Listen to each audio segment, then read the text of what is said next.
জীবনে কখনো আমরা বিজয়ী হই, কখনো আমরা পরাজিত হই। কখনো সুখ আসে, আবার কখনো দুঃখও আসে।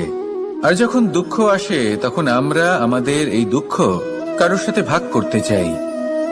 আমরা কারোর সাথে নিজের দুঃখ ভাগ করে নিই, আর সেই ব্যক্তি আমাদের দুঃখ নিয়ে উপহাস করে। তখন আমরা আরো দুঃখী হয়ে যাই। আমরা এই সংসারকে দোষ দিতে থাকি, কিন্তু এতে সংসারের কোনো দোষ নেই। ভুল আপনার যে আপনি কোনো কুপাত্রকে নির্বাচন করেছেন দুঃখ ভাগ করার জন্য। মনে রাখবেন, যদি আপনার শরীরে ক্ষতস্থান তৈরি হয় এবং সেই ক্ষত নিয়ে আপনি প্রত্যেক জায়গায় ঘুরে বেড়ান, প্রত্যেক বাড়িতে আপনি ওষুধ হয়তো নাও পেতে পারেন, কিন্তু সেখানে নুন আপনি অবশ্যই পাবেন। সেই জন্য যখনই দুঃখ পাবেন, শুধু সেই ব্যক্তিদের কথা মনে করুন যারা আপনার দুঃখ, আপনার যন্ত্রণাকে বুঝতে পারবে, যারা আপনার সহায় হওয়ার জন্য